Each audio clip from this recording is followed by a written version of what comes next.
Pernah dengar cerita anak yang dikutuk jadi batu sama ibunya sendiri? Kalau pernah, kemungkinan besar kalian lagi dengerin legenda Malin Kundang, salah satu cerita rakyat paling terkenal dari Sumatera Barat. Cerita ini bukan cuma soal kutukan, tapi punya makna yang dalam banget, terutama soal hubungan anak dan orang tua.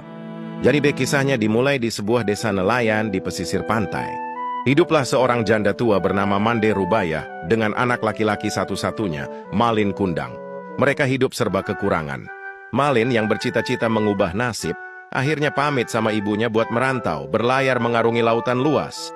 "Ibu, doakan Malin ya, biar Malin bisa jadi orang kaya dan membahagiakan ibu," kata Malin waktu itu. Dengan berat hati dan linangan air mata, Mande Rubayah pun melepas kepergian anak kesayangannya. Tahun demi tahun berlalu, Malin ternyata beneran sukses besar di perantauan. Dia jadi saudagar yang kaya raya, punya banyak kapal dagang, dan bahkan menikah dengan seorang putri bangsawan yang cantik jelita.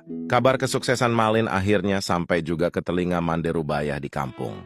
Betapa bahagianya hati sang ibu setiap hari dia pergi ke dermaga menanti kepulangan Malin.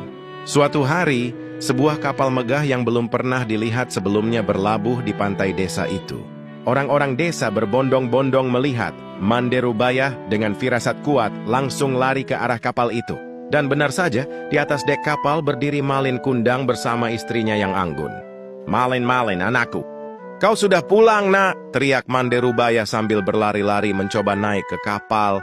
Tapi, apa yang terjadi selanjutnya benar-benar bikin hati miris. Malin, yang udah jadi kaya dan terpandang, malu melihat ibunya yang tua, miskin, dan berpakaian compang-camping.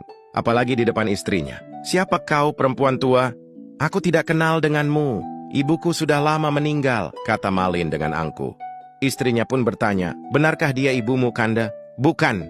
Dia hanya pengemis yang mengaku-ngaku jadi ibuku," jawab Malin. Lalu dia menyuruh anak buahnya untuk mengusir Mande Rubayah. Bisa bayangin gak hancurnya hati seorang ibu saat itu? Ditolak, dihina, dan tidak diakui oleh anak kandung yang sudah ia besarkan dengan penuh kasih sayang.